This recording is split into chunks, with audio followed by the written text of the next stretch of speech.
तो बच्चों हम लोग डिस्कस कर रहे हैं एक्सरसाइज 2 क्वेश्चन नंबर 70। हमें क्या निकालनी है? इस फंक्शन की रेंज निकालनी है। तो बच्चों कहोगे सर ये क्वेश्चन में तो ज्यादा कुछ करने वाला लग नहीं रहा, क्योंकि ये फंक्शन और फंक्शन तो लग नहीं रहा। एक तो नॉर्मल सा सीधा सीधा फंक्शन है। तो बच्चों अगर सीधा सीधा फंक्शन है, अगर मैं आपसे पूछ ही लूं चलिए डोमेन बताइए, तो तुम दो कहोगे सर डिनोमिनेटर जीरो नहीं होना चाहिए, तो क्या कहोगे? डोमेन होगी ऑल रियल नंबर्स एक्सेप्ट, उसमें से क्या हम हटा दें? 3/2। और अगर रेंज निकालनी है तो रेंज के लिए बच्चों उसमें पुराना वाला मेथड भी यूज कर सकते हैं। एक्स की value in terms of y निकाल सकते हैं। जल्दी से निकाल लीजिए फिर बताइए। तो 2xy minus 3y is equal to x+2। अब x वाले टर्म्स कलेक्ट कर लीजिए। तो 2xy minus x is equal to 3y+2। अब यहां से बच्चों x हो जाएगा 2y-1 is equal to 3y+2। यानी x क्या आ गया बच्चों? 3y+2 upon 2y-1। इसका मतलब बच्चों इसकी रेंज क्या है? कहो कि सर रेंज में सारे y होंगे, है ना? रेंज में क्या होंगे? सारे y होंगे। कौन से y नहीं होगा? कहोगे सर y=1/2 में से हम हटा देंगे, क्योंकि उस पर डिनोमिनेटर क्या हो जाएगा? जीरो। तो बच्चों ऐसे रेंज तो हम लोग ने निकाल ली। अब बच्चों मान लीजिए क्वेश्चन थोड़ा सा डिफिकल्ट होता, ये तो हमने किसी मेथड से बता दिया। ये मेथड तो हम लोग बोर्ड्स में भी यूज करते हैं डोमेन और रेंज निकालने के लिए। इसको मान लीजिए मेथड 1। अगर मान लो बच्चों हमसे एक मेथड 2 का डिस्कशन हम करेंगे, तो मेथड 2 के डिस्कशन में हमें क्या देखने को मिलेगा वो भी हम लोग समझ लेते हैं। आइए, सबसे पहले बच्चों अगर आप ध्यान से देखें, तो ऊपर भी एक लीनियर फंक्शन है, नीचे भी एक लीनियर फंक्शन है। तो बच्चों लीनियर अपॉन लीनियर अगर होता है, तो अगर हम उसको सिंप्लीफाई करना चाहें तो हम क्या करते हैं? सबसे पहले डिवाइड करते हैं। तो बच्चों आप इसको पहले डिवाइड करके थोड़ा इसको सिंप्लीफाई बना दो और y=1/x का फॉर्म बनाने की कोशिश करो। तो कहोगे सर इसको डिवाइड करें कि डायरेक्टली ऐसे ही एडजस्ट कर दें? हमने कहा ऐसे ही एडजस्ट कर लो। हमने कहा ऊपर 2x-3 लिया। कहोगे सर लेकिन ऊपर 2x-3 तो है नहीं, तो हमने कहा 2 से डिवाइड कर दो। 2 से क्या करो? डिवाइड कर दो। अब तो मल्टीप्लाई होगा, तो 2x/2x हो जाएगा, -3/2 होगा। उसको एडजस्ट करने के लिए प्लस का 7/2 कर दो। देखो, -3 + 7 4 हो जाएगा, और 4/2 क्या होगा? 2 हो जाएगा। क्या वही सारी बात आ गई? तो बच्चों जब आप इसको डिवाइड करोगे तो ये इस फॉर्म में बनने वाला है। मैंने डायरेक्टली लिख दिया। ये बनेगा 1/2 प्लस 7/2 अपॉन 2x-3। अब बच्चों ध्यान से देखिए, ये बन गया y-½ is equal to 7/2 times whole divided by 2x-3। तो बच्चों आपको एक स्टैंडर्ड मैंने बताया था कि y=1/x का आप सबको ग्राफ बनाने आना चाहिए।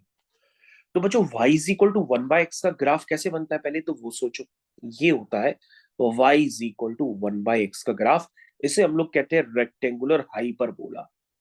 लेकिन तुम कहोगे सर ये वाला ग्राफ तो y=1/x का है नहीं, तो हमने कहा अभी हम कंपेयर करके बना देंगे।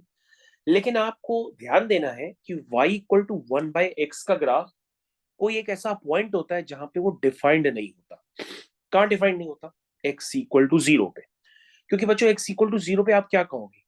क्या प्लस इंफिनिटी है कि माइनस इंफिनिटी है? ऐसा तो पॉसिबल है नहीं कि प्लस इंफिनिटी भी ले ले, माइनस इंफिनिटी भी ले ले। तो किसी पॉइंट पर अगर अनसर्टेनिटी क्रिएट होती है, तो आपको सिखाया गया है कि आप उस पॉइंट के राइट हैंड साइड जाकर के उस फंक्शन की वैल्यू निकालो, और उस पॉइंट के लेफ्ट हैंड साइड जाकर के फंक्शन की वैल्यू निकालो। तो बच्चों ये जीरो पे अनसर्टेनिटी थी, तो हम जीरो प्लस पर अगर फंक्शन की वैल्यू निकालेंगे तो आएगी प्लस इंफिनिटी, और जीरो माइनस पर फंक्शन की वैल्यू निकालेंगे तो आएगी माइनस इंफिनिटी। क्या ये बात समझ में आ रही है? बेटा मैंने ग्राफ किसका बनाया है? वन सेकेंड जरा पहले चेक कर लेते हैं। मैंने ग्राफ बनाए हैं y=1/x का।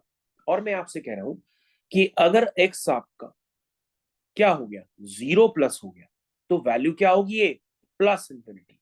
और अगर x आपका जीरो से थोड़ा छोटा हो गया, तो ये वैल्यू कितनी होगी? Minus infinity. क्या ये बात समझ में आई? तो बच्चों यहां जीरो प्लस होगा और यहां पे जीरो माइनस होगा। ठीक है, ये बात सबको क्लियर है? इसका मतलब y इक्वल टू जो 1/x है, y इक्वल टू 1/x की डोमेन क्या होती है? क्योंकि इसकी डोमेन होगी sir all real numbers accept 0। ये बात समझ में आई? लेकिन बच्चों हमारे पास यहाँ y इक्वल टू 1/x नहीं है, ये भी आपको ध्यान देना होगा। हमारे पास यहाँ पे ग्राफ में शिफ्टिंग हो गई है। y में कितनी शिफ्टिंग हुई है? हाफ। x में कितनी शिफ्टिंग हुई है? 3/2।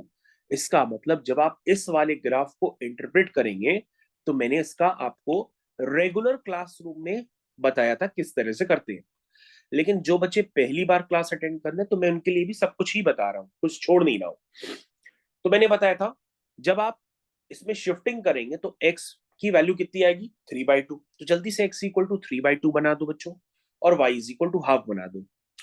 तो बच्चों x इक्वल टू 3/2 ये लाइन कैसी होगी? y एक्सिस के पैरेलल होगी। y is equal to half कहाँ होगा? बताइए, x एक्सिस के पैरेलल होगा।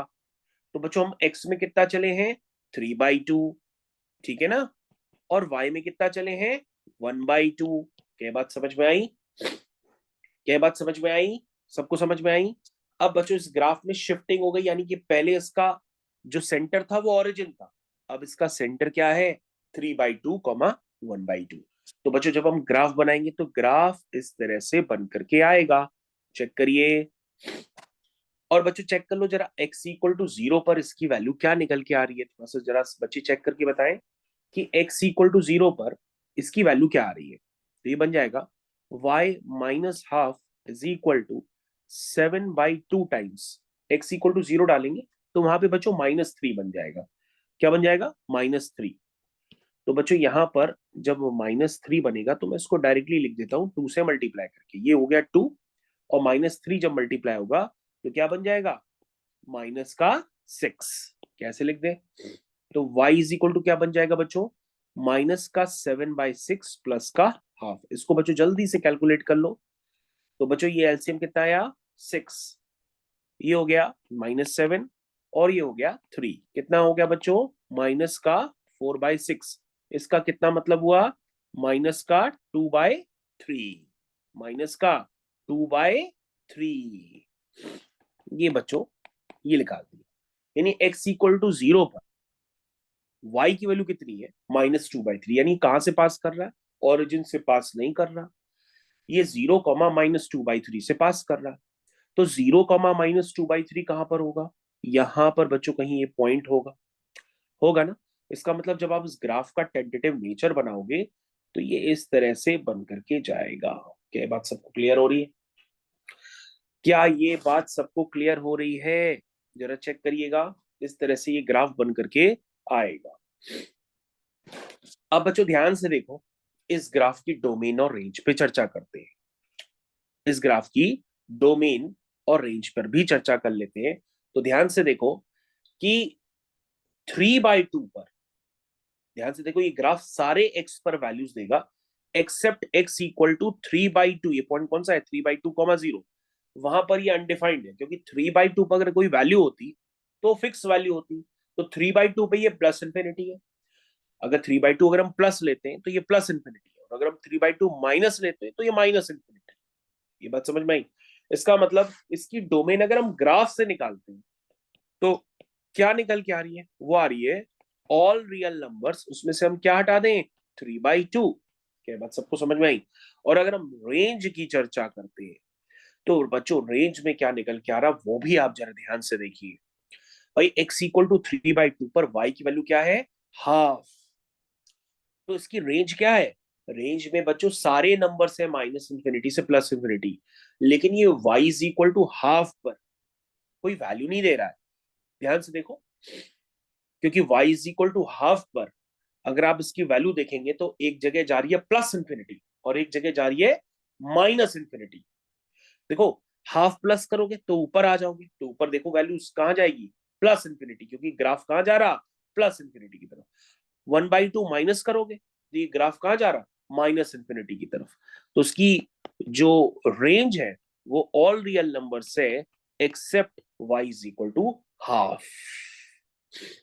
तो बच्चों ध्यान से देखिए, एक मेथड आपने देखा, कौन सा वाला मेथड?